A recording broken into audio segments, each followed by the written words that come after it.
Hello പ്രിയപ്പെട്ട വിദ്യാർത്ഥികളെ, degree സ്റ്റുഡൻസിന് വേണ്ടിയിട്ട് അവരുടെ സോഷ്യോളജി ഡിഗ്രി സ്റ്റുഡൻസ് കാലിക്കറ്റ് യൂണിവേഴ്സിറ്റിയിലെ സോഷ്യോളജി ഡിഗ്രി സ്റ്റുഡൻസിൻ്റെ 6th സെമസ്റ്റർ ആയിട്ടുള്ള സോഷ്യൽ സൈക്കോളജിയിലുള്ള വീഡിയോ ആണ്. അപ്പോൾ വിദ്യാർത്ഥികൾ കൃത്യമായിട്ട് വീഡിയോ ശ്രദ്ധിക്കുക. PDF ആവശ്യമുള്ള ആളുകൾ നിങ്ങൾക്ക് എൻ്റെ നമ്പറിലോട്ട് മെസ്സേജ് ചെയ്യാവുന്നതാണ്. അവർക്ക് ഞാൻ PDF ഫോർവേഡ് ചെയ്യുന്നതായിരിക്കും.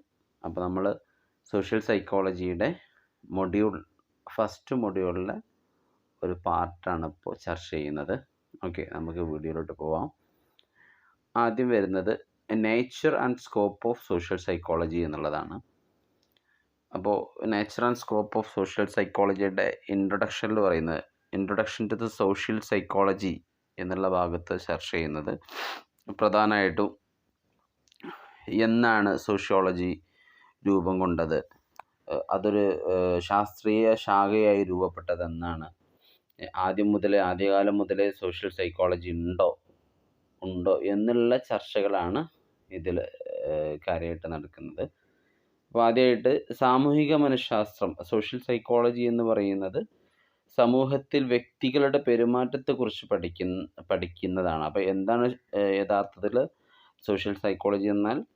സാമൂഹിക മനഃശാസ്ത്രം എന്നാൽ, അല്ലെങ്കിൽ സോഷ്യൽ സൈക്കോളജി എന്നാൽ സമൂഹത്തിൽ വ്യക്തികളുടെ പെരുമാറ്റത്തെക്കുറിച്ച് പഠിക്കുന്നു എന്നാണ്. ഇതിൻ്റെ ഉറവിടം, ഇതിൻ്റെ സോഴ്സ് എവിടെ നിന്നാണ്? ഇത് പ്രാചീന കാലം മുതലേ ഉണ്ട്. കാരണം പ്രാചീന കാലം മുതലേ ജനങ്ങളുണ്ട്, ആളുകളുണ്ട്, മനുഷ്യരുണ്ട്. ഇവർ കൂട്ടമായി ഒരുമിച്ച് പരസ്പരം സ്വാധീനിച്ചിട്ടാണ് പണ്ട് മുതലേ ജീവിച്ചിട്ടുണ്ടായിരുന്നത്. കൊണ്ടും കൊടുത്തുമാണ് ജീവിച്ചിട്ടുണ്ടായിരുന്നത്. അപ്പോൾ ഇതിൻ്റെ ഉറവിടം പണ്ട് മുതലെയാണ്. അപ്പോൾ ഒരു ചോദ്യം, പണ്ട് മുതലേ, ആദ്യകാലം മുതലേ ഇതൊരു ശാസ്ത്രീയ ശാഖയായിട്ടുണ്ടായിരുന്നോ? അതിനുള്ള ഉത്തരം സാമൂഹിക മനഃശാസ്ത്രത്തിൻ്റെ, അല്ലെങ്കിൽ സോഷ്യൽ സൈക്കോളജിയുടെ ആദ്യകാല രൂപങ്ങൾ ശാസ്ത്രീയമല്ലായിരുന്നു എന്നുള്ളതാണ്. പിന്നെ 19ാം നൂറ്റാണ്ടിലാണ് ഇതൊരു ശാസ്ത്രീയ ശാഖയായി രൂപപ്പെട്ടത്. 20ാം നൂറ്റാണ്ടിൽ നല്ല ഒരു വലിയ പുരോഗതിയിലോട്ട് ഈ സബ്ജക്റ്റ് മാറിയിട്ടുണ്ട്. ഓക്കെ, ഇനി ഏർലി ഫിലോസഫേഴ്സിനെ കുറിച്ച് പറയുകയാണെന്നുണ്ടെങ്കിൽ, ആദ്യകാലത്തെ ഫിലോസഫേഴ്സ് സമൂഹത്തെക്കുറിച്ച് ആഴത്തിൽ ചിന്തിക്കുന്ന തത്വചിന്തകരിൽ നിന്നാണ് സാമൂഹിക മനഃശാസ്ത്രം ആരംഭിച്ചത്. അത് കൃത്യമായിട്ട് നമുക്കറിയാം. അതുകൊണ്ട് സോഷ്യൽ സൈക്കോളജിയുടെ യഥാർത്ഥ ഓതേഴ്സ് എന്ന് പറയുന്നത് സോഷ്യൽ ഫിലോസഫേഴ്സ് തന്നെ ആയിരുന്നു. നമുക്കറിയുന്നത് പോലെ പ്ലാറ്റോ, അതുപോലെ തന്നെ അരിസ്റ്റോട്ടിൽ, ഇവരുടെയൊക്കെ സോഷ്യൽ സൈക്കോളജിയോടുള്ള അപ്രോച്ച്, അവരുടെ അഭിപ്രായങ്ങളൊക്കെ എന്തൊക്കെയാണെന്ന് നമുക്ക് ജസ്റ്റ് പരിശോധിക്കാം. മനുഷ്യ സമൂഹത്തിൻ്റെ കാതൽ പഠിക്കാനുള്ള നമ്മുടെ കഴിവിനെ അടിസ്ഥാനമാക്കിയുള്ളതാണെന്ന് പ്ലാറ്റോ വിശ്വസിച്ചു. മാത്രമല്ല, സ്വഭാവം രൂപപ്പെടുത്തുന്നതിന് അദ്ദേഹം, ഒരു നല്ല സ്വഭാവം അല്ലെങ്കിൽ പെരുമാറ്റം രൂപപ്പെടുത്തുന്നതിന് അദ്ദേഹം അനുയോജ്യമായ ഒരു വിദ്യാഭ്യാസ സമ്പ്രദായം, റിപ്പബ്ലിക് എന്ന് പറയുന്ന അദ്ദേഹത്തിൻ്റെ പുസ്തകത്തിൽ മൂപ്പര് നിർദ്ദേശിച്ചിട്ടുണ്ട്. മാത്രമല്ല, ഇനി ഈ അഭിപ്രായങ്ങളോട് അരിസ്റ്റോട്ടിൽ പിന്തുണച്ച് പറഞ്ഞൊരു സംഭവം എന്നാണ്, സമൂഹവും ആത്മീയ ഘടകങ്ങളും പെരുമാറ്റത്തെ എങ്ങനെ ബാധിക്കുന്നു എന്നതിനെ കേന്ദ്രീകരിച്ച് അവർ പ്ലാറ്റോയെ പിന്തുടർന്നു. പ്ലാറ്റോയെ അരിസ്റ്റോട്ടിൽ പിന്തുടർന്നിട്ടുണ്ട്. എന്തടിസ്ഥാനത്തിൽ? സമൂഹവും ആത്മീയ ഘടകങ്ങളും പെരുമാറ്റത്തെ എങ്ങനെ ബാധിക്കുന്നു എന്നതിനെ കേന്ദ്രീകരിച്ച് പ്ലാറ്റോയെ അരിസ്റ്റോട്ടിൽ പിന്തുടർന്നിട്ടുണ്ട്. ഇനി മറ്റു തത്വചിന്തകരെ കുറിച്ച് പറയുകയാണെന്നുണ്ടെങ്കിൽ, ഹെഗൽ, അഗസ്റ്റേ കോംറ്റെ തുടങ്ങിയ ആളുകൾ, ഇവർ സാമൂഹിക പെരുമാറ്റത്തെക്കുറിച്ച് ഇവരുടെ പങ്കിട്ട കാഴ്ചപ്പാട് എന്ന് പറയുന്നത് പോസിറ്റിവിസം സ്ഥാപിക്കുകയും അതിന് സമൂഹത്തിന് 3 ഘട്ടങ്ങൾ നിർദ്ദേശിക്കുകയും ചെയ്തു എന്നുള്ളതാണ്. ഒന്ന് റിലീജിയസ്, സ്പിരിച്വൽ, സോഷ്യൽ. ഇനി ഹെർബർട്ട് സ്പെൻസറിനെ കുറിച്ച് പറയുകയാണെന്നുണ്ടെങ്കിൽ, കോംറ്റയെ വിമർശിച്ചു. മാത്രമല്ല, സാമൂഹിക മാറ്റം പ്രകൃതിദത്ത നിയമങ്ങൾക്കനുസരിച്ചാണ്, ദ പ്രിൻസിപ്പിൾ ഓഫ് ഡിറ്റർമിനിസം അനുസരിച്ചാണ് നടക്കുന്നതെന്ന് അദ്ദേഹം പ്രസ്താവിച്ചിട്ടുണ്ട്. ഇനി എമിലി ദുർക്കിമിലോട്ട് പോവുകയാണെന്നുണ്ടെങ്കിൽ, എമിലി ദുർക്കിം കൂട്ടായ പ്രാതിനിധ്യം എന്ന ആശയം, മാത്രമല്ല അതാണ് അഥവാ കൂട്ടായ പ്രാതിനിധ്യം എന്ന ആശയമാണ് അദ്ദേഹം വികസിപ്പിച്ചെടുത്തത്. പെരുമാറ്റത്തിൽ ഗ്രൂപ്പിൻ്റെ സ്വാധീനം ഊന്നി പറയുന്നു. Then influential thinkers, influential thinkers ആയിട്ടുള്ള ആളുകൾ Jean Bodin, Charles Montesquieu, Thomas Hobbes, John Locke, Jean Jacques Rousseau എന്നിവരാണ് മറ്റു പ്രധാന വ്യക്തിത്വങ്ങൾ. ഓക്കെ, ഇൻഫ്ലുവൻഷ്യൽ തിങ്കേഴ്സ് ആയിട്ടുള്ള ആളുകൾ. ഇനി ഫൗണ്ടേഴ്സ് ഓഫ് സോഷ്യൽ സൈക്കോളജി. അപ്പോൾ നിങ്ങൾ ശ്രദ്ധിക്കുക, ഇത് വേറൊരാളുടെ നോട്ടാണ്, അതിൽ ചെറിയ സ്പെല്ലിംഗ് മിസ്റ്റേക്കും കാര്യങ്ങളൊക്കെ ഉണ്ടാവും. അത് നിങ്ങൾ പഠിക്കുന്ന സമയത്ത് കൃത്യമായിട്ട് കറക്റ്റ് ആക്കിയിട്ട് പഠിക്കട്ടോ. നിങ്ങളെ കയ്യിൽ പുസ്തകങ്ങളുണ്ടാവും. അപ്പോൾ സ്പെല്ലിംഗ് മിസ്റ്റേക്കുകളൊക്കെ ഇതിലുള്ളത് ചിലത് കൃത്യമായിക്കൊള്ളണമെന്നില്ല. അപ്പോൾ നിങ്ങൾ കൃത്യമായിട്ട് യഥാർത്ഥ സ്പെല്ലിങ് എന്താണ് അത് കറക്റ്റ് ചെയ്തിട്ട് പഠിക്കുക. ഓക്കെ, ഇനി founders of social psychology. Social സൈക്കോളജിയിലെ ഫൗണ്ടേഴ്സ് ആരൊക്കെയാണെന്നുള്ളതാണ് നമുക്ക് ചർച്ച ചെയ്യാനുള്ളത്. കാലക്രമേണ സോഷ്യൽ സൈക്കോളജി സാമൂഹിക മനഃശാസ്ത്രം ഇങ്ങനെ വികസിച്ചു. 1890 മുതൽ 1919 വരെയുള്ള കാലയളവിൽ നിർണായക സംഭാവനകൾ നൽകിയ ആളുകളാണ് നമ്മൾ ചർച്ച ചെയ്യുന്നത്. ഗബ്രിയൽ ഡാഡ് ലോസ് ഓഫ് ഇമിറ്റേഷൻ എന്ന കൃതിയിൽ അദ്ദേഹം അനുകരണത്തെ സമൂഹത്തിൻ്റെ അടിസ്ഥാനമായി വിശദീകരിച്ചു. സമൂഹം എന്നത് അനുകരണമാണ് എന്നാണ് അദ്ദേഹത്തിൻ്റെ വാക്കുകൾ. അപ്പോൾ ഗബ്രിയൽ ഡാഡിൻ്റെ വാക്കുകൾ സമൂഹം എന്ന് പറഞ്ഞാൽ അനുകരണമാണ് എന്നായിരുന്നു. ലോസ് ഓഫ് ഇമിറ്റേഷൻ കേട്ടോ, അദ്ദേഹത്തിൻ്റെ കൃതിയാണ് ലോസ് ഓഫ് ഇമിറ്റേഷൻ. ദെൻ ഗസ്റ്റവ് ലെ ബോൺ പറയുന്നത് ദ ക്രൗഡ് എന്ന് പറയുന്ന അദ്ദേഹത്തിൻ്റെ കൃതിയിൽ ജനക്കൂട്ടത്തിൻ്റെ പെരുമാറ്റത്തിൽ സംയുക്ത മനസ്സ് എന്ന ആശയം, ഇദ്ദേഹത്തിൻ്റെ കളക്റ്റീവ് മൈൻഡ് എന്നുള്ള ആശയമാണ് മൂപ്പര് അവതരിപ്പിച്ചത്. ഓക്കെ, ദെൻ എഡ്വാർഡ് പറയുന്നത് മനുഷ്യൻ്റെ പരിസ്ഥിതിയുമായുള്ള ഇടപെടലുകൾ പഠിക്കുന്ന ശാസ്ത്രമായാണ് അദ്ദേഹം സാമൂഹിക മനഃശാസ്ത്രത്തെ നിർവചിച്ചത്. മനുഷ്യൻ്റെ പരിസ്ഥിതിയുമായുള്ള ഇടപെടലുകൾ പഠിക്കുന്ന ശാസ്ത്രം എന്നാണ് മൂപ്പര് നിർവചിച്ചത്. ഇനി വില്യം പറയുന്നത് ഇൻട്രൊഡക്ഷൻ ടു സോഷ്യോളജി എന്ന് പറയുന്ന അദ്ദേഹത്തിൻ്റെ കൃതിയിൽ അദ്ദേഹം പറയുന്നുണ്ട്, മനുഷ്യ സഹജാബോധം ഹ്യൂമൻ ഇൻസ്റ്റിക്ട്സ് അടിസ്ഥാനമാക്കി സാമൂഹിക ജീവിതം വിശദീകരിച്ചു അദ്ദേഹം. ഇനി ആധുനിക സംഭാവനകൾ നൽകിയ ആളുകൾ ആരൊക്കെയാണെന്നുള്ളതാണ് ചർച്ച ചെയ്യുന്നത്. ആധുനിക സോഷ്യൽ സൈക്കോളജിയുടെ പിതാവായി അറിയപ്പെടുന്ന കൂർട്ട് ലെവിൻ ആണ്. അദ്ദേഹം 20-ാം നൂറ്റാണ്ടിൽ ശാസ്ത്രത്തിൻ്റെ വികസനത്തിന് നേതൃത്വം നൽകി. ഇനി ഗിംപാൽ യങ്, അതുപോലെ തന്നെ തിയഡോർ ന്യൂകോബ്, GS സ്മിത്ത് എന്നിവരും ഈ ശാസ്ത്രത്തെ കൂടുതൽ സമ്പന്നമാക്കി. അപ്പോൾ ആധുനിക ശാസ്ത്രജ്ഞരായിട്ടുള്ള ആളുകൾ ആരൊക്കെയാണെന്ന് പറഞ്ഞാൽ, അപ്പോൾ പിതാവായ ആധുനിക സോഷ്യൽ സൈക്കോളജിയുടെ പിതാവായിട്ട് അറിയപ്പെടുന്നത് കൂർട്ട് ലെവിനാണ്. മാത്രമല്ല Kimball Young, Theodore Newcomb, GS Smith ഇവരൊക്കെ ഈ ശാസ്ത്രത്തെ കൂടുതൽ സമ്പന്നമാക്കി എന്നാണ് പറയുന്നത്. ഇനി ഡെഫിനിഷൻസ്, കുറച്ച് സോഷ്യൽ സൈക്കോളജിയുടെ ഡെഫിനിഷനുകളും കൂടെ ഒന്ന് നോക്കാം. സോഷ്യൽ സൈക്കോളജി എന്നത് ആദ്യം അതിനെക്കുറിച്ച് പറയാനുണ്ട്. സോഷ്യൽ സൈക്കോളജി എന്ന പദത്തിൻ്റെ അർത്ഥത്തിൽ നിന്ന് തന്നെ വ്യക്തമാണ്. നമുക്ക് സോഷ്യൽ സൈക്കോളജി എന്ന് പറയുമ്പോൾ ആ പദത്തിൽ നിന്ന് തന്നെ നമുക്ക് കൃത്യമായിട്ട് മനസ്സിലാകും മനുഷ്യ സമൂഹത്തിൻ്റെ മനഃശാസ്ത്രവുമായി ബന്ധപ്പെട്ടതാണ് ഈ വിഷയം എന്നുള്ളത് അല്ലേ. ഇനി സോഷ്യൽ സൈക്കോളജി ജനറൽ സൈക്കോളജിയേക്കാൾ സമൂഹത്തോട് അടുത്ത് ബന്ധമുള്ളതാണ്. സോഷ്യൽ സൈക്കോളജി ജനറൽ ആയിട്ട് നമ്മൾ സാധാ സൈക്കോളജി പറയുമല്ലോ, അതിനേക്കാൾ ഒന്നുകൂടെ സമൂഹത്തോട് കൂടുതൽ അടുത്ത് നിൽക്കുന്നതാണ് സോഷ്യൽ സൈക്കോളജി. ദെൻ സാമൂഹിക ശാസ്ത്രം മനുഷ്യ സമൂഹത്തെക്കുറിച്ച് പഠിക്കുന്ന ശാസ്ത്രമാണെങ്കിൽ സോഷ്യൽ സൈക്കോളജി വ്യക്തികളുടെ പെരുമാറ്റത്തെ പ്രത്യേക സാഹചര്യങ്ങൾ പഠിക്കുന്നു എന്നുള്ളതാണ്. ഇനി ഇത് ജനറൽ സൈക്കോളജിയുടെയും അതുപോലെ തന്നെ സോഷ്യൽ സൈക്കോളജിയുടെയും ശാഖയല്ല. ഇതിൻ്റെ രണ്ടിൻ്റെയും ഇടയിലുള്ളൊരു സ്ഥാനമാണ് ഇത് നിലനിർത്തുന്നത്. സോഷ്യൽ സൈക്കോളജി എന്ന് പറയുന്നത് സൈക്കോളജിയുടെയും സോഷ്യോളജിയുടെയും ഇടയിലുള്ളൊരു സ്ഥാനത്ത് നിലനിൽക്കുന്നതാണ്. ഇനി ഓരോരുത്തർ പറഞ്ഞിട്ടുള്ള ഡെഫിനിഷൻസിലോട്ട് നമുക്ക് കിടക്കാം. കിംബാൽ യങ് പറഞ്ഞ് സോഷ്യൽ സൈക്കോളജി എന്നത് വ്യക്തികൾ തമ്മിലുള്ള പരസ്പര ബന്ധങ്ങളെക്കുറിച്ചും ഈ ബന്ധം വ്യക്തികളുടെ ചിന്തകളെയും വികാരങ്ങളെയും ശീലങ്ങളെയും എങ്ങനെ ബാധിക്കുന്നു എന്നുമാണ് പഠിക്കുന്നു എന്നാണ് അദ്ദേഹത്തിൻ്റെ അഭിപ്രായം. ദെൻ FH ആൽപോർട്ട് പറയുന്നത് സോഷ്യൽ സൈക്കോളജി വ്യക്തിയുടെ പെരുമാറ്റത്തെ അത് മറ്റുള്ളവരെ എങ്ങനെ ഉത്തേജിപ്പിക്കുന്നു അല്ലെങ്കിൽ മറ്റുള്ളവരുടെ പെരുമാറ്റത്തോടുള്ള പ്രതികരണം എങ്ങനെയാണ് എന്നതിനെക്കുറിച്ച് പഠിക്കുന്ന ശാസ്ത്രശാഖയാണ് അല്ലെങ്കിൽ ശാസ്ത്രമാണെന്നാണ് അദ്ദേഹം പറയുന്നത്. ഇനി അപ്പോൾ നിങ്ങൾ കൃത്യമായിട്ട് ഫുള്ള് വായിച്ച് നോക്കണം. ഞാനിങ്ങനെ ജസ്റ്റ് പറഞ്ഞു പോവാണ്. എസ്.സി. റോസ് പറയുന്നത് സോഷ്യൽ സൈക്കോളജി എന്നത് വ്യക്തിയുടെയും പരിസര സമൂഹത്തിൻ്റെയും ബന്ധത്തെക്കുറിച്ചുള്ള അറിവിൻ്റെ ശാഖയാണെന്നാണ് അദ്ദേഹം പറയുന്നത്. ഇനി nature of social psychology. Social സൈക്കോളജിയുടെ നേച്ചർ എന്താണ്? ഓക്കെ, അപ്പോൾ ശാസ്ത്രീയ പഠനം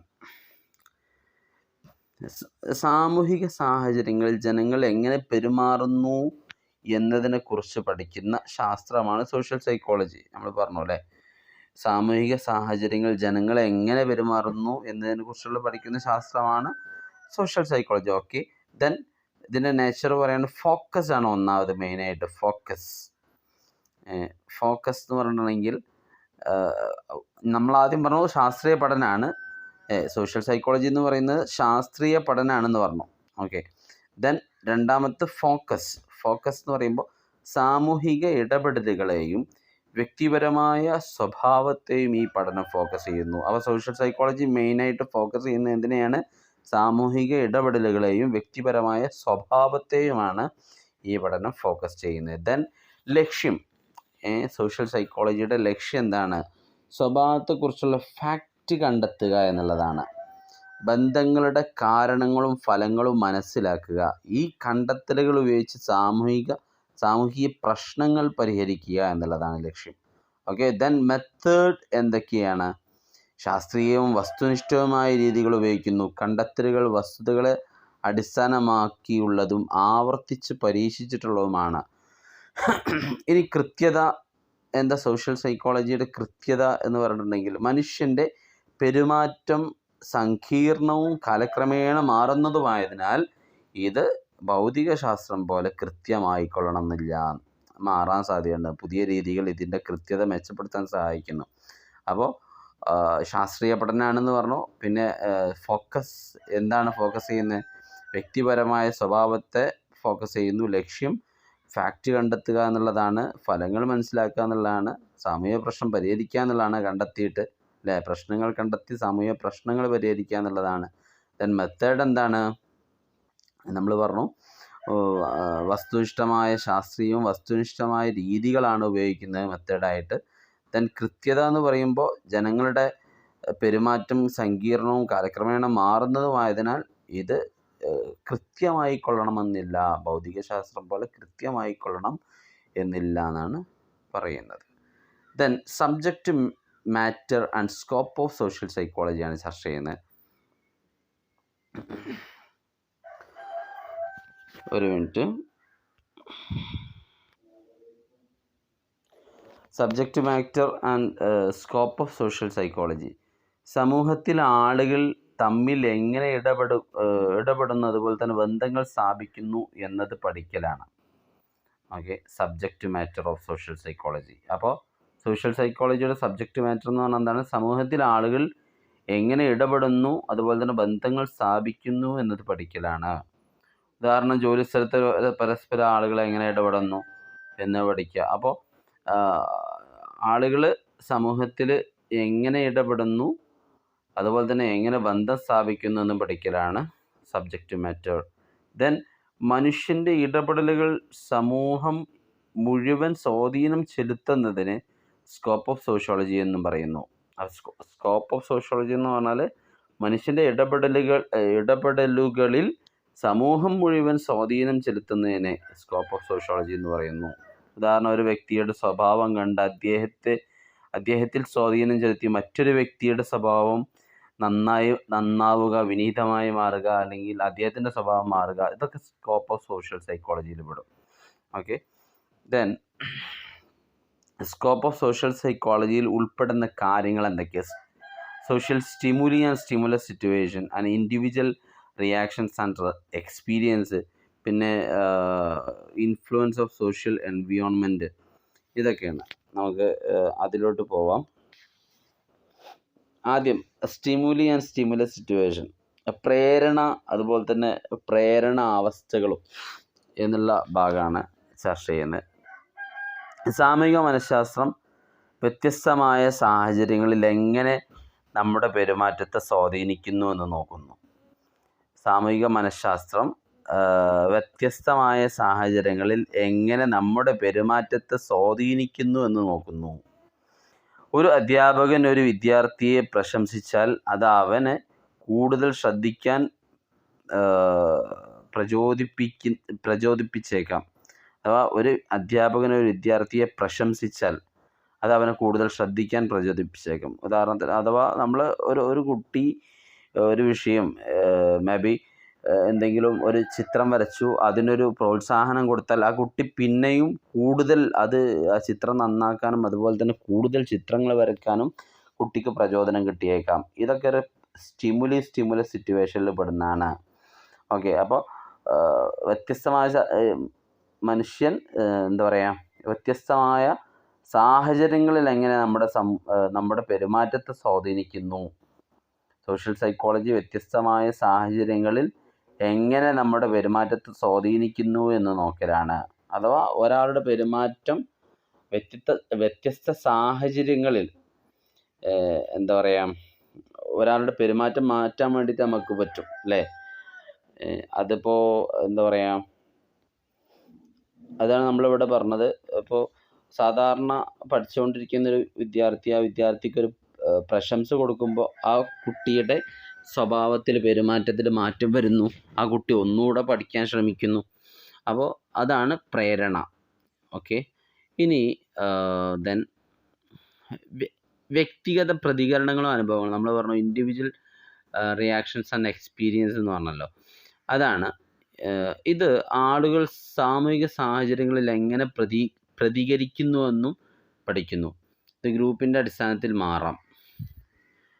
ഉദാഹരണം, ഒരാൾ ഒരു തമാശക്ക് ചിരിക്കും. അത് അയാൾ ചിന്തിക്കുന്നില്ലെങ്കിലും കൂട്ടത്തിൽ പെടാൻ വേണ്ടിയിട്ട്. അഥവാ ഒരാൾ ഒരു കൂട്ടത്തിൽ ഒരു സദസ്സിലിങ്ങനെ എല്ലാവരും കൂടെ ചിരിക്കുന്നുണ്ട് തമാശ കേട്ടിട്ട്. അപ്പോൾ സ്വാഭാവികമായിട്ടും അവിടെയുള്ള നമ്മളും ചിരിക്കും. നമ്മൾ തമാശ കേട്ടിട്ടില്ലെങ്കിൽ പോലും നമ്മൾ ഒറ്റപ്പെടുമെന്നൊക്കെ വിചാരിച്ചിട്ട്, ആ കൂട്ടത്തിൽ പെടാതിരിക്കുമെന്ന് വിചാരിച്ചിട്ട് നമ്മളും കൂടെ ചിരിക്കും. അതാണത് ഇൻഡിവിജ്വൽ റിയാക്ഷൻസ് ആൻഡ് എക്സ്പീരിയൻസിൽ ഇതൊക്കെ പെടും. വ്യക്തിഗത പ്രതികരണങ്ങളും അനുഭവങ്ങളും. ആളുകൾ സാമൂഹിക സാഹചര്യങ്ങൾ എങ്ങനെ പ്രതികരിക്കുന്നുവെന്നും പഠിക്കുന്നു. ഇത് ഗ്രൂപ്പിൻ്റെ അടിസ്ഥാനത്തിൽ മാറുകയും ചെയ്യാം. സാമൂഹിക ചുറ്റുപാടിൻ്റെ സ്വാധീനം. നമ്മുടെ ചുറ്റുമുള്ള ആളുകൾ എങ്ങനെ നമ്മുടെ പെരുമാറ്റവും ചിന്തയും രൂപപ്പെടുത്തുന്നുവെന്ന് പഠിക്കുന്നു. Okay, influence of social environment അല്ലേ. സാമൂഹിക ചുറ്റുപാടിൻ്റെ സ്വാധീനം. നമ്മുടെ ചുറ്റുമുള്ള ആളുകൾ എങ്ങനെ നമ്മുടെ പെരുമാറ്റവും ചിന്തയും രൂപപ്പെടുത്തുന്നു എന്ന് പഠിക്കുന്നു. ഉദാഹരണം പറയുകയാണെന്നുണ്ടെങ്കിൽ, പഠനത്തിൽ പ്രാധാന്യം നൽകിയിരിക്കുന്ന സമൂഹത്തിൽ വളരുന്ന ഒരു കുട്ടി പഠിക്കാൻ കൂടുതൽ ശ്രമിക്കും. അഥവാ ഒരു ടീച്ചറുടെ മക്കളൊക്കെ നമുക്ക് കൃത്യമായിട്ട് അറിയാം. പല ടീച്ചേഴ്സിൻ്റെ മക്കളും നല്ല ഉഷാറായിട്ട് പഠിക്കും. കാരണം എന്താ, ആ വീട്ടിലൊരു ഒരു എഡ്യൂക്കേഷൻ സംബന്ധമായിട്ടുള്ള അന്തരീക്ഷമായിരിക്കും നിലനിൽക്കുക. പഠിക്കുക, അമ്മ പഠിക്കുകയായിരിക്കും, അല്ലെങ്കിൽ ഉമ്മ പഠിക്കുകയായിരിക്കും, ഉമ്മ പഠിപ്പിക്കുകയായിരിക്കും, ഉമ്മ വീട്ടിൽ ക്ലാസ് എടുക്കുകയായിരിക്കും, അല്ലെങ്കിൽ അതുമായി ബന്ധപ്പെട്ട ഒരുപാട് സാഹചര്യങ്ങൾ വീട്ടിലുള്ള എല്ലാവരും പഠിക്കുകയായിരിക്കും. അപ്പോൾ നമ്മളും പഠിക്കും. അല്ലെങ്കിൽ ഒരു ആത്മീയപരമായിട്ടുള്ള ഒരു കുടുംബമാണെന്നുണ്ടെങ്കിൽ ആ വിദ്യാർത്ഥിയും ആ രൂപത്തിലായിരിക്കും. അപ്പോൾ ചുറ്റുപാടിൻ്റെ സ്വാധീനം അതും ആളുകളുടെ സ്വഭാവത്തെ മാറ്റിമറിക്കാൻ സാധ്യതയുണ്ട് എന്ന് പറഞ്ഞു. അതാണ് ഇൻഫ്ലുവൻഷ്യൽ ഓഫ് സോഷ്യൽ എൻവയോൺമെൻറ്റ്. ഇനി ഒരു കുടുംബം ഭയങ്കര ലഹരിയുമായി ബന്ധപ്പെട്ട കുടുംബമാണെന്നുണ്ടെങ്കിൽ ബാപ്പ ലഹരിയാണെന്നുണ്ടെങ്കിൽ മക്കളും അതിലോട്ട് പോകും. അതൊക്കെ ഈ ഒരു സോഷ്യൽ ഇൻഫ്ലുവൻസ് ആണ്, സോഷ്യൽ എൻവയോൺമെൻറ്റിൻ്റെ ഇൻഫ്ലുവൻസ് ആണ് കേട്ടോ. ഇനി സോഷ്യൽ സൈക്കോളജിയുടെ മെത്തേഡ്സ് ആണ് പറയുന്നത്. Methods of social psychology: experimental method, observation method and interview method, questionnaire method, case history method, method of survey, psycho analytical method, projective techniques. ഇങ്ങനെ കുറച്ച് മെത്തേഡ്സുകളാണ് നമ്മൾ പറയാൻ പോകുന്നത്. ഇങ്ങനെ ഒരു 8 മെത്തേഡ്സുകൾ നമ്മൾ ചർച്ച ചെയ്യുന്നുണ്ട്. ആദ്യം എക്സ്പെരിമെൻ്റൽ മെത്തേഡ്. എക്സ്പെരിമെൻ്റൽ മെത്തേഡിൽ പറയുന്നത് ഒരു നിശ്ചിത നിയന്ത്രിത രൂപത്തിലൂടെ നമ്മുടെ അനുമാനങ്ങൾ ടെസ്റ്റ് ചെയ്തിട്ട് സ്വഭാവത്തെ പഠിക്കുന്ന രൂപങ്ങളാണ്. ഒരു നിശ്ചിത രൂപത്തിലൂടെ നമ്മുടെ അനുമാനങ്ങളെ, നമ്മുടെ ചിന്തകളൊക്കെ ടെസ്റ്റ് ചെയ്തിട്ട് സ്വഭാവത്തെ പഠിക്കുന്ന ഒരു ഒരു രൂപമാണ് ഈ എക്സ്പെരിമെൻ്റൽ മെത്തേഡ് എന്ന് പറയുന്നത്. ഉദാഹരണം പറയുകയാണെന്നുണ്ടെങ്കിൽ സംഗീതം പഠിക്കാൻ സംഗീതം ആളുകളെ പഠിക്കാൻ, അഥവാ പാട്ട് കേട്ടിട്ടൊക്കെ നമ്മൾ പഠിക്കൂലേ, ഈ പാട്ട് ആളുകളെ പഠിക്കാൻ സഹായിക്കുന്നു എന്നതിനെ കുറിച്ചൊരു പരീക്ഷണം നടത്തുകയാണെന്നുണ്ടെങ്കിൽ, സഹായിക്കുന്നുണ്ടെന്ന് പരീക്ഷിക്കുകയാണെങ്കിൽ നമ്മളെന്താ ചെയ്യേണ്ടത്? ഒരു ഗ്രൂപ്പ് സംഗീതവുമായി പഠിക്കുന്ന ഗ്രൂപ്പായിട്ട് മാറ്റും, മറ്റൊരു ഗ്രൂപ്പ് നിശബ്ദതയിൽ പഠിക്കുന്ന ഗ്രൂപ്പ്. അങ്ങനെ 2 ഗ്രൂപ്പായിട്ട് നമ്മൾ വിദ്യാർത്ഥികളെ മാറ്റുന്നു. എന്നിട്ട് ഒരേ മെറ്റീരിയൽ, ഒരേ സംഗതികൾ കൊടുക്കുന്നു. 2 ഗ്രൂപ്പിലുള്ള കുട്ടികൾക്ക്, അല്ലെങ്കിൽ 2 ഗ്രൂപ്പിലുള്ള കുട്ടികളെയും ഒരേ സമയം ഒരേ മെറ്റീരിയൽ ഉപയോഗിച്ച് പഠിക്കാൻ വേണ്ടി വിടുന്നു. ഒരു ടീം ഒരു സംഗീതം പശ്ചാത്തലമായി പഠിക്കുന്നു, അഥവാ പാട്ടിങ്ങനെ കേട്ട് പഠിക്കുന്നു. പാട്ട് കേൾക്കുന്നുണ്ട്, പാട്ട് അവിടെ ഇങ്ങനെ മൂളുന്നുണ്ട്, പാട്ടിൻ്റെ ഒരു എന്താ പറയുക, വരികൾ അവിടെ ഇങ്ങനെ പാടുന്നുണ്ട്, റെക്കോർഡായിട്ട് പാടുന്നുണ്ട്. ആ സാഹചര്യത്തിൽ പാട്ട് പാടുന്നു, അപ്പോൾ ഈ കുട്ടി പഠിക്കുകയും ചെയ്യുന്നു. വേറെ ടീം ഒന്നുമില്ലാതെ നിശബ്ദമായിട്ടുള്ള സാഹചര്യത്തിൽ പഠിക്കുന്നു. ഇങ്ങനെയുള്ള 2 ടീമിനെ ഉണ്ടാക്കുകയും അതിൻ്റെ ഒരു എന്താ പറയുക, ഔട്ട്പുട്ടായിട്ട് ഈ പാട്ട് പാടിയിട്ട് പഠിക്കുന്ന കുട്ടികൾ, പാട്ട് പാടി പഠിക്കല്ല, പാട്ട് കേട്ട് പഠിക്കുന്ന കുട്ടികൾ നന്നായി പഠിക്കുകയും ചെയ്തിട്ടുണ്ടെങ്കിൽ ഈ സംഗീതം ആളുകളെ നന്നായി പഠിക്കാൻ സഹായിക്കുന്നുണ്ടെന്ന് തെളിയിക്കപ്പെടും. ഇതാണ് എക്സ്പെരിമെൻ്റൽ മെത്തേഡ്. ഈ പാട്ടിൻ്റെ വിഷയം മാത്രമല്ല, അഥവാ എന്താ പറയുക, നമ്മുടെ ഒരു അനുമാനങ്ങളെ ഒരു നിയന്ത്രിത രൂപത്തിലൂടെ ടെസ്റ്റ് ചെയ്തിട്ട് സ്വഭാവത്തെ പഠിക്കുന്ന രൂപമാണ് എക്സ്പെരിമെൻ്റൽ മെത്തേഡ് എന്ന് പറയുന്നത്. പരീക്ഷണാടിസ്ഥാനത്തിൽ എന്താ പറയുക, സ്വഭാവത്തെ പഠിക്കുന്ന രൂപം എന്ന് ചുരുക്കി പറഞ്ഞാൽ. ദെൻ ഒബ്സർവേഷൻ മെത്തേഡ് എന്ന് പറഞ്ഞിട്ടുണ്ടെങ്കിൽ ഒന്നിലും ഇടപെടാതെ പെരുമാറ്റം നിരീക്ഷിച്ചു കൊണ്ട് പഠിക്കുക. ഇത് യഥാർത്ഥ ജീവിതത്തെ അറിയാൻ സാധിക്കും, ജീവിതാവസ്ഥകൾ അറിയാൻ വേണ്ടി സഹായിക്കും എന്നുള്ളതാണ്. ഉദാഹരണം, കുട്ടികൾ എങ്ങനെയാണ് പാർക്കിൽ കളിക്കുന്നതെന്നും അവരെങ്ങനെയാണ് ഗ്രൂപ്പുകൾ രൂപപ്പെടുത്തുന്നതെന്നും അവരിൽ ഇടപെടാതെ നമ്മൾ കണ്ടുകൊണ്ട് നമുക്ക് പഠിക്കാൻ കഴിയുമല്ലോ. ദെൻ ഇൻ്റർവ്യൂ മെത്തേഡ്, മുഖാമുഖം ഇരുന്നു കൊണ്ടുള്ളൊരു കൂടിക്കാഴ്ചയാണ് ഇൻ്റർവ്യൂ മെത്തേഡ്. നമുക്ക് അറിയുന്നത് പോലെ മുഖാമുഖം ഇരുന്നുകൊണ്ടുള്ള ഒരു രൂപം അല്ലേ. ഇതിൽ അഭിപ്രായങ്ങളും വിശ്വാസങ്ങളും തുടങ്ങിയവയൊക്കെ ശേഖരിക്കാം ഈ ഇൻ്റർവ്യൂ മെത്തേഡിലൂടെ. ഇൻ്റർവ്യൂ നടത്തുന്ന വ്യക്തി സത്യസന്ധത പാലിക്കണം. ആദ്യമേ തയ്യാറാക്കിയ ചോദ്യങ്ങൾക്കാണ് ഇതിൽ മറുപടി നൽകേണ്ടത്. ഇനി അത് നമുക്കറിയാം, ഇതിന് ഉദാഹരണങ്ങളൊക്കെ ഇഷ്ടംപോലെ നമുക്കറിയാം. സാധാ ഇൻ്റർവ്യൂ ഇത്രയേ ഉള്ളൂ. ദെൻ ക്വസ്റ്റ്യനെയർ മെത്തേഡ് എന്ന് പറഞ്ഞാൽ പെട്ടെന്ന് ഡാറ്റകൾ, അഭിപ്രായങ്ങൾ ശേഖരിക്കുന്നതിന് വേണ്ടി ഒരുപാട് ആളുകൾക്ക് എഴുതി നൽകുന്ന ഒരു കൂട്ടം ചോദ്യങ്ങളാണ്. ഇത് തമ്മിൽ മാറ്റേണ്ട. ഇൻ്റർവ്യൂ മെത്തേഡ് എന്ന് പറഞ്ഞാൽ നമ്മൾ മുഖാമുഖി ഇരുന്നുകൊണ്ടുള്ള സംഗതിയാണ്. ദെൻ ക്വസ്റ്റ്യനെയർ മെത്തേഡ് എന്ന് പറഞ്ഞാൽ ഒരുപാട് ആളുകൾ പെട്ടെന്ന് വിവരം ശേഖരിക്കാൻ വേണ്ടിയിട്ട്. ഇൻ്റർവ്യൂ മെത്തേഡ് എന്ന് പറഞ്ഞാൽ ഒരു സമൂഹത്തെ മൊത്തം ഇൻ്റർവ്യൂ ചെയ്യണമെങ്കിൽ ഒരുപാട് സമയം എടുക്കും. ദെൻ ക്വസ്റ്റ്യനെയർ ആകുമ്പോൾ നമുക്ക് ഒരുപാട് ക്വസ്റ്റ്യനുകൾ തയ്യാറാക്കിയിട്ട് ഒരു സമൂഹത്തിന് മുഴുവൻ കൊടുത്തിട്ട് അത് കളക്ട് ചെയ്യുക. പെട്ടെന്ന് ഡാറ്റ കിട്ടാൻ വേണ്ടിയിട്ടുള്ളൊരു പരിപാടിയാണ് ക്വസ്റ്റ്യനെയർ മെത്തേഡ് എന്ന് പറയുന്നത്. ഓക്കെ, ഇൻ്റർവ്യൂ മെത്തേഡിന് പകരം ചില സാഹചര്യങ്ങളിൽ നമ്മൾ ക്വസ്റ്റ്യനെയർ മെത്തേഡാണ് യൂസ് ചെയ്യാറുള്ളത്. ഉദാഹരണം ഉദാഹരണങ്ങൾ നിങ്ങൾ വായിച്ച് നോക്കുക. ഇനി കേസ് ഹിസ്റ്ററി മെത്തേഡ്, ഇത് ഒരു വ്യക്തിയുടെ പെരുമാറ്റം മനസ്സിലാക്കാൻ അവൻ്റെ ജീവിതത്തെക്കുറിച്ചുള്ള വിശദമായ വിവരങ്ങൾ ശേഖരിക്കുന്നു.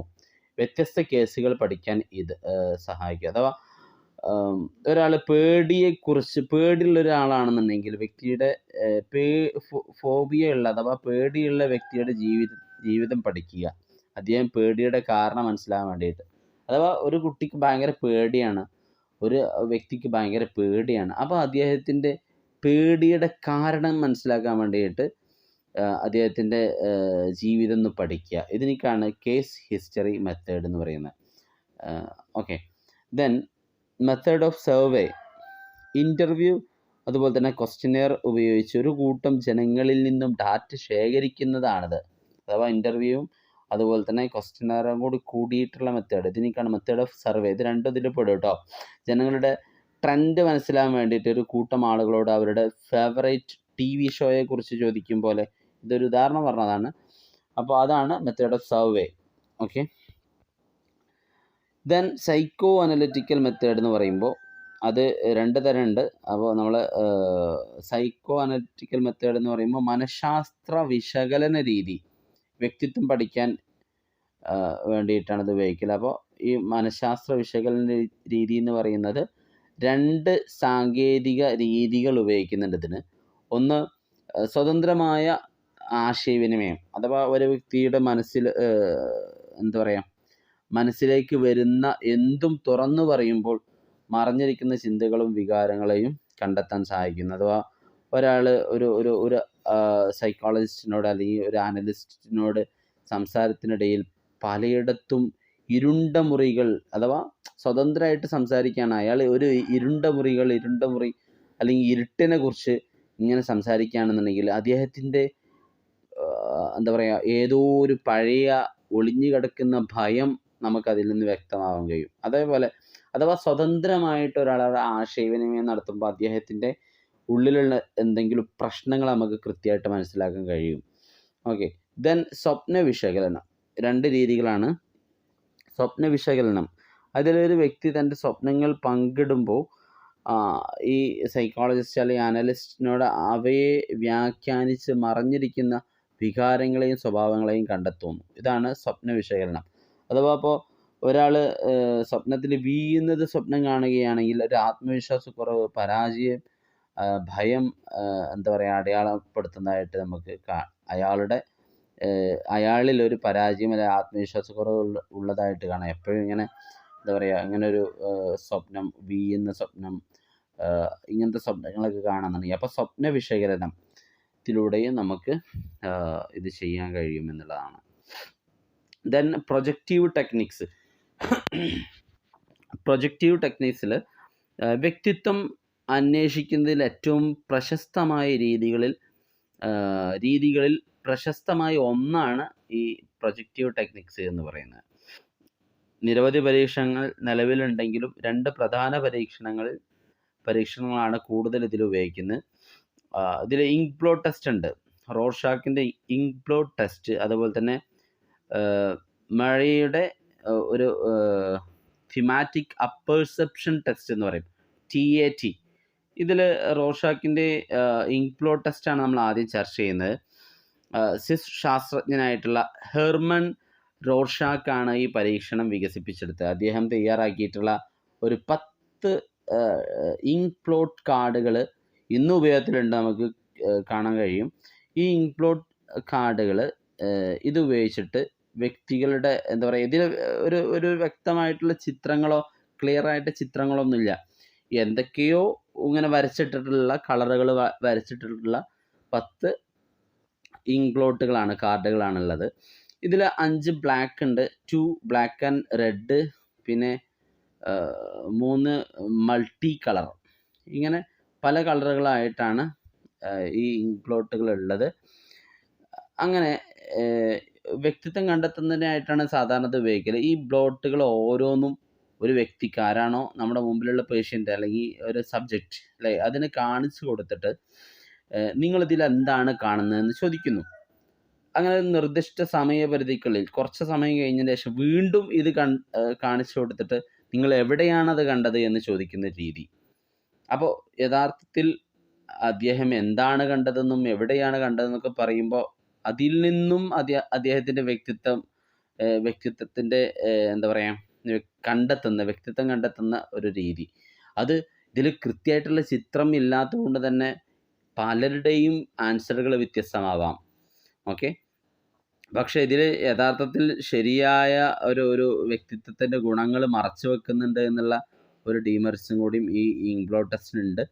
എന്നാലും ഇങ്ങനത്തെ ഒരു രീതി നിലനിന്ന് പോരുന്നുണ്ട് എന്നും ഈ ഇങ്ക് ബ്ലോട്ട് ടെസ്റ്റിൻ്റെ ഈ 10 ഇങ്ക് ബ്ലോട്ട് കാർഡുകൾ ഇന്ന് നമുക്ക് ഉപയോഗത്തിലുള്ള സംഭവം കൂടെയാണ്. Okay. Then thematic apperception test അല്ലേ, ഈ പരീക്ഷണം ഹെൻറി മറെയാണ് നടത്തിയിട്ടുള്ളത്. മറെയാണ് നടത്തിയിട്ടുള്ളത്. അദ്ദേഹം ചില ചിത്രങ്ങളുടെ സഹായത്തോടെ ചില വ്യക്തിത്വ ഗുണങ്ങൾ കണ്ടെത്താൻ വേണ്ടി ശ്രമിച്ചു എന്നുള്ളതാണ്. അതിനുവേണ്ടി 12 ചിത്രങ്ങൾ അദ്ദേഹം മാനദണ്ഡം വെച്ചു. ഇവയിൽ ഓരോ ചിത്രങ്ങളും കാണിച്ച് ഒരു കഥ എഴുതാൻ ആവശ്യപ്പെടും. അഥവാ 12 ചിത്രങ്ങളിങ്ങനെ കാണിച്ചു കൊടുക്കുക. എന്നിട്ട് കഥ എഴുതാൻ വേണ്ടിയിട്ട് പറയാം. അഥവാ ചിത്രങ്ങൾ കാണിച്ചിട്ട് കഥ എഴുതാൻ വേണ്ടി പറയുന്നു എന്ന് ചുരുക്കി പറഞ്ഞാൽ. എന്നാലോ ഒരുപാട് സമയം കൊടുക്കില്ല. നിശ്ചിത സമയത്തിൻ്റെ ഉള്ളിൽ ചിത്രം കാണിച്ചു കൊടുക്കും, ഒരു നിശ്ചിത സമയം കൊടുക്കും, എന്നിട്ട് കഥ എഴുതാൻ വേണ്ടിയിട്ട് പറയാണ്. അപ്പോൾ ഇതിൽ സ്വാഭാവിക ആഗ്രഹങ്ങൾ, സ്വഭാവങ്ങൾ, പ്രതികരണങ്ങൾ എന്നിവ എന്താ പറയുക പുറത്തു വരുന്നു എന്നുള്ളതാണ്. ഈ കഥകളുടെ അടിസ്ഥാനത്തിൽ സൈക്കോളജിസ്റ്റ് വിശകലനം ചെയ്ത് വ്യക്തിത്വ ഗുണങ്ങൾ കണ്ടെത്തുന്നു. അപ്പോൾ ഒരാൾക്ക് ഒരു ചിത്രം കാണിച്ചു കൊടുത്ത്, ഒരു പിക്ചർ കാണിച്ചു കൊടുത്തിട്ട് കഥ എഴുതാൻ പറയുമ്പോൾ യഥാർത്ഥത്തിൽ അദ്ദേഹവുമായി ബന്ധപ്പെട്ടുള്ള ചിന്തകളും കാര്യങ്ങളാണ് അതിൽ വരുന്നത്. അപ്പോൾ അദ്ദേഹത്തിൻ്റെ വ്യക്തിത്വ ഗുണങ്ങൾ അതിൽ നിന്നും നമുക്ക് ശേഖരിക്കാൻ സഹായിക്കും. അങ്ങനെ ചിത്രങ്ങളിലൂടെ കഥ എഴുതി അതിൽ നിന്നും വ്യക്തിത്വ ഗുണങ്ങൾ കണ്ടെത്തുന്ന രീതിയാണ് TAT എന്ന് പറയുന്ന തിമാറ്റിക് അപ്പർസെപ്ഷൻ ടെസ്റ്റ് എന്ന് പറയുന്നത്. ഓക്കെ, ദെൻ സാമൂഹിക മനഃശാസ്ത്രത്തിൻ്റെ പ്രാധാന്യത്തെക്കുറിച്ചാണ് ഇനി ചർച്ച ചെയ്യാൻ വേണ്ടി പോകുന്നത്. ഓക്കെ, സാമൂഹിക മനഃശാസ്ത്രം സാമൂഹിക ജീവിതം മനസ്സിലാക്കാനും മെച്ചപ്പെടുത്താനും സഹായിക്കുന്നു. മാത്രമല്ല ഇത് വിദ്യാഭ്യാസം, വ്യവസായം, രാഷ്ട്രീയം, സംസ്കാരം തുടങ്ങിയ മേഖലകളെ കൂടി ഉൾക്കൊള്ളുന്നു. സാമൂഹിക വിരുദ്ധ പ്രവർത്തനങ്ങൾ, സാമൂഹിക സംഘർഷങ്ങൾ എന്നിവ പോലെയുള്ള എന്താ പറയുക, ഒരു മിനിറ്റ്. ഓക്കെ, വിദ്യാഭ്യാസം, വ്യവസായം, രാഷ്ട്രീയം, സംസ്കാരം തുടങ്ങിയ മേഖലകളെ കൂടി ഉൾക്കൊള്ളുന്നുണ്ട്. ഇനി സാമൂഹിക മനഃശാസ്ത്രം സാമൂഹ്യ വിരുദ്ധ പ്രവർത്തനങ്ങൾ, അതുപോലെ തന്നെ സാമൂഹിക സംഘർഷങ്ങൾ പോലെയുള്ള പ്രശ്നങ്ങൾ പരിഹരിക്കുന്നതിനും ഈ സോഷ്യൽ സൈക്കോളജി നിർണായകമാണ്. ദെൻ അതുപോലെ തന്നെ ഇത് ഒരു സിദ്ധാന്തപരമായ അറിവിനേക്കാൾ പ്രായോഗിക ഒരു പ്രാക്ടിക്കലായിട്ട് സാമൂഹിക മേഖലകളിൽ വലിയ സ്വാധീനം ഉറപ്പാക്കുന്നുണ്ട്. ഈ സോഷ്യൽ സൈക്കോളജിയുടെ പ്രാധാന്യം അർഹിക്കുന്ന വ്യത്യസ്ത തലങ്ങൾ ഏതൊക്കെയാണെന്നുള്ള area of culture, area of trade and industry, area of social tensions and area of policy making, area of education, area of politics, അതൊക്കെയാണ് നമുക്ക് ചർച്ച ചെയ്യാൻ വേണ്ടി പോകുന്നത്. ഏരിയ ഓഫ് കൾച്ചർ പാരമ്പര്യങ്ങളെയും ആചാരങ്ങളെയും നല്ല നിലയിൽ മനസ്സിലാക്കാനും മെച്ചപ്പെടുത്താനും സഹായിക്കുന്നു സോഷ്യൽ സൈക്കോളജി. സാമൂഹിക ഗ്രൂപ്പുകളും ഘടനകളും എങ്ങനെ പ്രവർത്തിക്കുന്നു എന്ന് വിശദീകരിക്കുന്നു. ദെൻ ഏരിയ ഓഫ് എഡ്യൂക്കേഷൻ അധ്യാപകരും വിദ്യാർത്ഥികളും തമ്മിലുള്ള ധാരണ മെച്ചപ്പെടുത്താൻ സഹായിക്കുന്നു. മികച്ച അധ്യാപന പഠന രീതികൾ സൃഷ്ടിക്കാൻ സഹായിക്കുന്നു. Then area of trade and industry ഉപഭോക്തൃ ആവശ്യങ്ങളും പെരുമാറ്റവും മനസ്സിലാക്കാൻ ബിസിനസ്സുകളെ സഹായിക്കുന്നു. സോഷ്യൽ സൈക്കോളജിയുടെ ഏരിയകളാണ് നമ്മൾ ചർച്ച ചെയ്യുന്നത് കേട്ടോ, പ്രധാനം അറിയിക്കുന്ന വ്യത്യസ്ത ഏരിയകൾ. ഓക്കെ, ഇനി ജോലിസ്ഥലങ്ങളിൽ ടീം വർക്കും ഏകോപനവും മെച്ചപ്പെടുത്തുന്നു. സോഷ്യൽ സൈക്കോളജി ഉണ്ടെന്നുണ്ടെങ്കിൽ ഈ സംഭവങ്ങളൊക്കെ നടക്കും. ഓക്കെ, ഇനി സാമൂഹിക പ്രശ്നങ്ങളുടെയും ഗ്രൂപ്പ് സംഘർഷങ്ങളുടെയും കാരണങ്ങൾ തിരിച്ചറിയുന്നു. മുൻവിധി കുറക്കാനും സാമൂഹിക പ്രശ്നങ്ങൾ പരിഹരിക്കാനുമുള്ള വഴികൾ നിർദ്ദേശിക്കുന്നു. ഏരിയ ഓഫ് സോഷ്യൽ ടെൻഷൻസിൽ പറയാണ് കേട്ടോ. അപ്പോൾ സോഷ്യൽ ടെൻഷൻസിൽ എന്തൊക്കെ മുൻവിധി കുറക്കാൻ പറ്റും, സാമൂഹിക പ്രശ്നങ്ങൾ പരിഹരിക്കാൻ ഉള്ള വഴികൾ നിർദ്ദേശിക്കുന്നു. ദെൻ ഏരിയ ഓഫ് പൊളിറ്റിക്സിൽ പൊതുജനാഭിപ്രായം നയിക്കാനും സർക്കാർ പൗര സഹകരണം മെച്ചപ്പെടുത്താനും സഹായിക്കുന്നു. Then area of policy making ആളുകളുടെ ചിന്തകളും പെരുമാറ്റങ്ങളും മനസ്സിലാക്കി എന്താ പറയുക,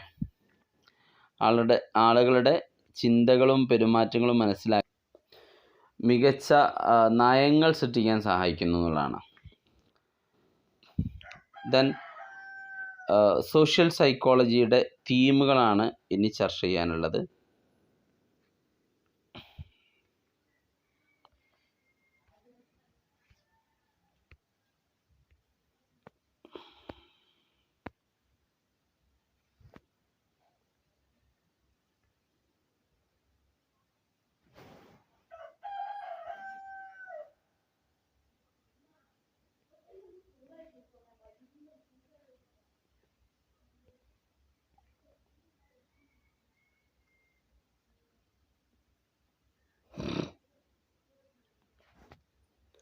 self in social context, attitude and perception, group discussion, attraction.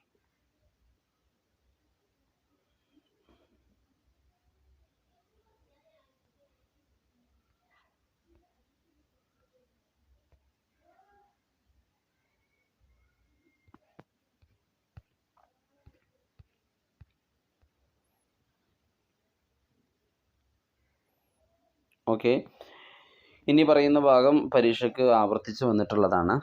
Social സൈക്കോളജിയുടെ themes. Okay, പ്രധാന തീംസുകളാണ്. നാം ചിന്തിക്കുന്ന ഇത് സോഷ്യൽ സൈക്കോളജി എന്താണെന്ന് ഒന്നുകൂടെ പറയാണ്. നാം ചിന്തിക്കുന്ന, അനുഭവിക്കുന്ന പെരുമാറ്റത്തെ പെരുമാറുന്ന രീതിയെ സമൂഹം എങ്ങനെ സ്വാധീനിക്കുന്നെന്ന് സോഷ്യൽ സൈക്കോളജി പഠിക്കുന്നു. അതിൻ്റെ പ്രധാന തീമുകൾ താഴെ വിശദീകരിക്കുന്നു. ഓക്കെ, സോഷ്യൽ കൊഗ്നേഷൻ ആൻഡ് പെർസെപ്ഷൻ അല്ലേ. ഇതിൽ ആളുകൾ അവരുടെ ചുറ്റുമുള്ള ലോകത്തെ എങ്ങനെ ചിന്തിക്കുകയും മനസ്സിലാക്കുകയും ചെയ്യുന്നു എന്നാണ് ഇതിൽ പറയുന്നത്. നിങ്ങൾ അവരെ നന്നായി അറിയില്ലെങ്കിൽ അഥവാ നമ്മൾ ഒരാളെ നന്നായി അറിയില്ലെങ്കിൽ പോലും പലപ്പോഴായി ഇങ്ങനെ പുഞ്ചിരിക്കുന്നത് കാണുമ്പോൾ അയാൾ ഫ്രണ്ടാണെന്ന് ഊഹിക്കുന്നു. അഥവാ അതാണ് ജനങ്ങൾ അവരുടെ ചുറ്റുമുള്ള ലോകത്തെ എങ്ങനെ ചിന്തിക്കുന്നു, മനസ്സിലാക്കുന്നു എന്ന് പഠിക്കലാണെന്ന് പറഞ്ഞു. അപ്പോൾ ഒരാളിങ്ങനെ ചിരിക്കുന്നത് കാണുമ്പോൾ തന്നെ ഫ്രണ്ടാണെന്ന് മനസ്സിലാക്കുക. ഇതൊക്കെ ഒരു സോഷ്യൽ കൊഗ്നേഷൻ ആൻഡ് പെർസെപ്ഷനിൽ പെടുന്ന കാര്യമാണ്. Then the self in the social context, അതാണ് അടുത്തത്. അപ്പോൾ സെൽഫ് ഇൻ ദ സോഷ്യൽ കോണ്ടെക്സ്റ്റിൽ പറയുന്നത് നമ്മളെ എങ്ങനെ കാണുന്നുവെന്നും മറ്റുള്ളവർ നമ്മളെ എങ്ങനെ കാണുന്നുവെന്നും ഇതിൽ ശ്രദ്ധ കേന്ദ്രീകരിക്കുന്നുണ്ട്, ഇതിൽ പറയുന്നുണ്ട്. അഥവാ ഉദാഹരണത്തിന്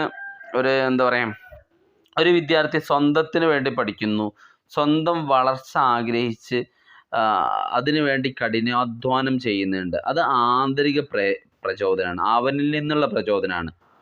ദെൻ ഒരു വിദ്യാർത്ഥി പ്രശംസ ആഗ്രഹിച്ച് പഠിക്കുന്നു. A+ ഇട്ടാൽ ജനങ്ങൾ എങ്ങനെ ഇന്നലെ A+ ഇട്ട കുട്ടിയാണ്, എല്ലാവരുടെയും പ്രശംസ അറിയിക്കണം എന്ന് വിചാരിച്ച് കഠിനാധ്വാനം ചെയ്ത് പഠിക്കുന്നു. ഇത് ബാഹ്യ പ്രചോദനമാണ്. ഇങ്ങനെ പല പ്രചോദനത്തിലും പഠിക്കും. അതാണ് the self in the social context എന്ന് പറഞ്ഞാൽ നമ്മളെങ്ങനെ കാണുന്നു, സമൂഹം മറ്റുള്ളവർ നമ്മളെങ്ങനെ കാണുന്നു എന്നതിൽ ശ്രദ്ധ കേന്ദ്രീകരിക്കുക. അതിനേക്കാണ് the self in the social context എന്ന് പറയുന്നത്.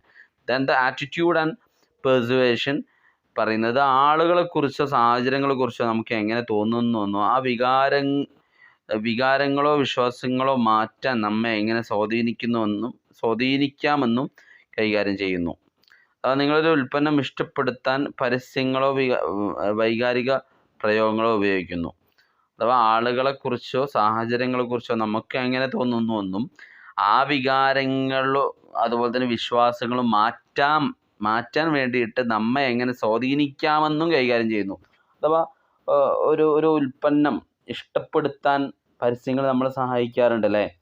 ഇതൊക്കെ ആറ്റിറ്റ്യൂഡ് ആൻഡ് പെർസുവേഷനിൽ പെടുന്നതാണ്. ഇനി ഗ്രൂപ്പ് ഡിസിഷൻസ്, ഇതിൽ അഭിപ്രായ വ്യത്യാസങ്ങളോ ഗ്രൂപ്പിൻ്റെ ചലനാത്മകതയോ ഉൾപ്പെടാൻ ഒരു ഗ്രൂപ്പിലായിരിക്കുമ്പോൾ തീരുമാനമെടുക്കുന്നതിനെ എങ്ങനെ ബാധിക്കുന്നെന്നും ഇത്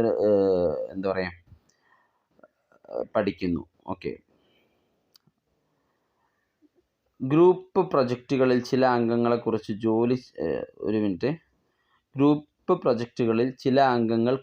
ജോലി ചെയ്തേക്കാം. അല്ലെങ്കിൽ ഗ്രൂപ്പിലെ സംഘടനകൾ ഒഴിവാക്കാൻ വേണ്ടിയിട്ട് ഗ്രൂപ്പ് മോശമായ തിരഞ്ഞെടുപ്പ് നടത്തിയാലും മൊത്തത്തിൽ സംഘടന ഒഴിവാക്കാൻ വേണ്ടിയിട്ട് അഥവാ പ്രശ്നം ഇല്ലാതിരിക്കാൻ വേണ്ടിയിട്ട് ഗ്രൂപ്പ് ഒരു മോശം തിരഞ്ഞെടുപ്പുകളൊക്കെ നടത്താറുണ്ട്, ഗ്രൂപ്പിൽ അങ്ങോട്ടും ഇങ്ങോട്ടും പ്രശ്നം ഇല്ലാതിരിക്കാൻ വേണ്ടിയിട്ട്. ഇതിനാണ് ഗ്രൂപ്പ് ഡിസിഷൻസ് എന്ന് പറയുന്നത്. അഥവാ അഭിപ്രായ വ്യത്യാസങ്ങളോ ഗ്രൂപ്പിൻ്റെ ചലനാത്മകത ഉൾപ്പെടാൻ ഒരു ഗ്രൂപ്പിലായിരിക്കുമ്പോൾ തീരുമാനമെടുക്കുന്നതിനെ എങ്ങനെ ബാധിക്കുന്നുവെന്നും ആണിതിൽ മെയിനായിട്ട് ചർച്ച ചെയ്യുന്നത്. അഥവാ ആളുകളുടെ പ്രശ്നങ്ങൾ പരിഹരിക്കാൻ വേണ്ടിയിട്ട് ആളുകളുടെ ഇടയിലുള്ള, അപ്പോൾ ഗ്രൂപ്പിൻ്റെ ഇടയിലുള്ള തമ്മിലുള്ള പ്രശ്നങ്ങൾ ഇല്ലാതിരിക്കാൻ വേണ്ടിയിട്ട് ഗ്രൂപ്പിന് ചിലപ്പം തെറ്റായ തീരുമാനങ്ങൾ വരെ എടുക്കേണ്ടി വരും എന്നർത്ഥം.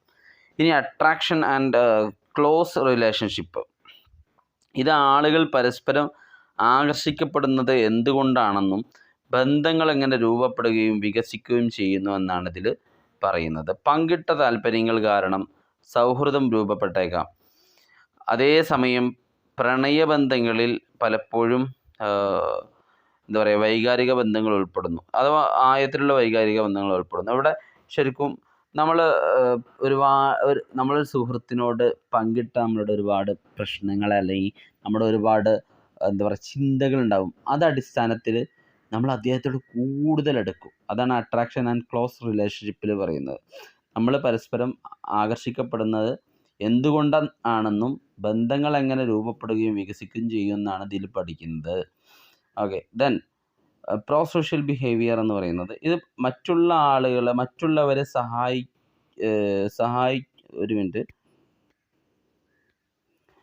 ഓക്കെ, ഇത് മറ്റുള്ള ആളുകളെ സഹായിക്കുവാൻ, അതുപോലെ തന്നെ സമൂഹത്തിൽ പ്രയോജനം ചെയ്യുവാനോ ഉദ്ദേശിച്ച് പ്രവർത്തിക്കുന്നതിനേക്കാണ് പ്രോ സോഷ്യൽ ബിഹേവിയർ എന്ന് പറയുക. ഉദാഹരണം, ജീവകാരുണ്യ പ്രവർത്തനങ്ങൾക്ക് സംഭാവന നൽകുന്നതോ അപരിചിതനായ ഒരാളെ അവരുടെ പലചരക്ക് സാധനങ്ങൾ കൊണ്ടുപോകാൻ സഹായിക്കുന്നതോ സാമൂഹിക പെരുമാറ്റങ്ങളാണ്. അഥവാ മറ്റുള്ളവർ സഹായിക്കുവാനോ അതുപോലെ തന്നെ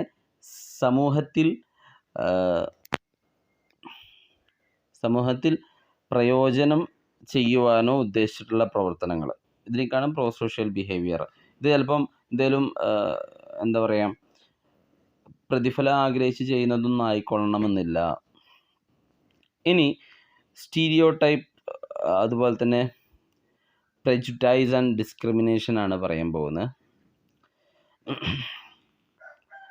ഗ്രൂപ്പുകളെക്കുറിച്ചുള്ള ആളുകളുടെ പൊതുവൽക്കരണമാണ് സ്റ്റീരിയോ ടൈപ്പുകൾ. അല്ലെങ്കിൽ ഗ്രൂപ്പുകളെക്കുറിച്ചോ അല്ലെങ്കിൽ ആളുകളെക്കുറിച്ചുള്ള പൊതുവൽക്കരണമാണ് സ്റ്റീരിയോ ടൈപ്പുകൾ. ഉദാഹരണം, എല്ലാ പ്രായമായ ആളുകളും സാങ്കേതിക വിദ്യ ഉപയോഗിക്കുന്നതിൽ മോശമാണെന്ന് കരുതുക. അപ്പോൾ നമ്മൾ പൊതുവെ ഒരു ന്യൂജൻ വിദ്യാർത്ഥികൾ, എന്താ പറയുക, ഇപ്പോഴത്തെ വിദ്യാർത്ഥികൾ പൊതുവെ ആണെന്ന് ആളുകൾ ഇങ്ങനെ പറയാറുണ്ടല്ലോ. ഏതെങ്കിലും 1-2 കൊലപാതകങ്ങൾ കാണുമ്പോഴേക്ക് നമ്മൾ ഈ പുതിയ കാലത്ത് കുട്ടികളെ മുഴുവൻ അടിച്ചാക്ഷേപിക്കുന്നൊരു പ്രവണത, അതൊക്കെ ഇതിൽ സ്റ്റീരിയോ ടൈപ്പിൽ പെടും. അല്ലെങ്കിൽ ഒരു വ്യക്തിയുടെ എന്തെങ്കിലും ഒരു സ്വഭാവം കണ്ടിട്ട് നമ്മൾ അദ്ദേഹം മുഴുവൻ അങ്ങനെയാണ് എന്ന് വിലയിരുത്തുക. ഇതിലേക്കാണ് സ്റ്റീരിയോ ടൈപ്പ് എന്ന് പറയാം. ഇനി പ്രെജുഡൈസ് എന്ന് പറഞ്ഞിട്ടുണ്ടെങ്കിൽ സ്റ്റീരിയോ ടൈപ്പുകളെ അടിസ്ഥാനമാക്കിയിട്ടുള്ള നിഷേധാത്മക വിശ്വാസങ്ങളോ വികാരങ്ങളോ ആണ് പ്രെജുഡൈസ് എന്ന് പറഞ്ഞാൽ. ഒരു പ്രത്യേക ഗ്രൂപ്പിൽപ്പെട്ടത് കൊണ്ട് മാത്രം ഒരാളെ ഇഷ്ടപ്പെടാതിരിക്കുക, ഏതെങ്കിലും ഒരു സംഘടനാ ഗ്രൂപ്പിൽ പെട്ടതുകൊണ്ട്, അല്ലെങ്കിൽ ഏതെങ്കിലും രാഷ്ട്രീയപരമായിട്ടുള്ള ഗ്രൂപ്പിൽ, രാഷ്ട്രീയ സംഘടനയിൽ പെട്ടത് കാരണം അദ്ദേഹം നല്ലൊരു വ്യക്തിത്വമാണെങ്കിൽ പോലും അദ്ദേഹത്തോട് എന്താ പറയുക, ഒരു നിഷേധാത്മകമായ വികാരങ്ങളോട് പെരുമാറുക. ഓക്കെ, അപ്പോൾ പ്രെജുഡൈസുകൾ അടിസ്ഥാനമാക്കിയിട്ട് നിഷേധാത്മകമായ ഒരു വെറുപ്പോട് കൂടിയിട്ട് കാണാം. ഇതിലേക്കാണ് പ്രെജുഡൈസ് എന്ന് പറയുന്നത്. ഒരു മുൻവിധിയോട് കൂടി കാണാം, അയാൾ അതിൽപ്പെട്ടതാണ് അതുകൊണ്ട് അദ്ദേഹം മോശമാണ്, അങ്ങനത്തെ ഒരു മുൻവിധി, അതിനേക്കാണ് പ്രെജുഡൈസ് എന്ന് പറയുന്നത്. അഥവാ അത് സ്റ്റീരിയോ ടൈപ്പുകൾ അടിസ്ഥാനമാക്കിയിട്ടാണ് പ്രെജുഡൈസ് ഉണ്ടാകുന്നത്. ഇനി ഡിസ്ക്രിമിനേഷൻ, വിവേചനം, ഇത് മുൻവിധി അടിസ്ഥാനമാക്കിയിട്ട് ഈ പ്രെജുഡൈസ് അടിസ്ഥാനമാക്കിയിട്ടാണ് പിന്നെ ഈ ഒരു വിവേചനം വരുന്നത്. ഓക്കെ, ഉദാഹരണം, ലിംഗഭേദമോ വംശമോ കാരണം ഒരാൾക്ക് ജോലി നിഷേധിക്കുന്നത്, അയാൾ ആ ഗ്രൂപ്പിൽപ്പെട്ടതാണ് കേട്ടോ, ഓക്കെ, ആ ഗ്രൂപ്പ് പെട്ടതാണ്, അതുകൊണ്ട് അദ്ദേഹത്തിന് ജോലി കൊടുക്കണ്ട. ഇങ്ങനെ വിവേചനം കാട്ടുക, അത് ഡിസ്ക്രിമിനേഷൻ. വിവേചനം സ്റ്റീരിയോ ടൈപ്പ് അടിസ്ഥാനമാക്കിയിട്ടാണ് പ്രെജുഡൈസ് വരുന്നത്, പ്രെജുഡൈസ് അടിസ്ഥാനമാക്കിയിട്ടാണ് ഡിസ്ക്രിമിനേഷൻ വരുന്നത്. ഓക്കെ, ഇനി നമുക്ക് relationship of the social psychology with sociology and psychology ആണ് നമുക്ക് ചർച്ച ചെയ്യാനുള്ളത്. അത് അടുത്ത ക്ലാസ്സിൽ ചർച്ച ചെയ്യാം, അടുത്ത പാർട്ടിൽ ചർച്ച ചെയ്യാം. അപ്പോൾ എല്ലാ വിദ്യാർത്ഥികളും കൃത്യമായിട്ട് വീഡിയോ ശ്രദ്ധിക്കുക, നിങ്ങളുടെ ഫ്രണ്ട്സിന് ഷെയർ ചെയ്യുക. എക്സാമിന് കുറഞ്ഞ ദിവസങ്ങൾ മാത്രമേ ഉള്ളൂ, അപ്പോൾ കൃത്യമായിട്ട് പഠിക്കുക. ആദ്യ എക്സാം സോഷ്യൽ സൈക്കോളജിയാണ്, അപ്പോൾ കൃത്യമായിട്ട് പഠിക്കുക. 2 ദിവസമുള്ളൂ. അതിൻ്റെ ഉള്ളിൽ എല്ലാ പാർട്ടുകളും എല്ലാ മൊഡ്യൂളുകളും ഇതിൽ അപ്ലോഡ് ചെയ്യുന്നതായിരിക്കും. കൃത്യമായിട്ട് നിങ്ങൾ സബ്സ്ക്രൈബ് ചെയ്യുക, എന്നാൽ മാത്രമാണ് നിങ്ങൾക്ക് വീഡിയോസൊക്കെ കൃത്യമായിട്ട് കിട്ടുകയുള്ളൂ. ഓക്കെ. ബൈ.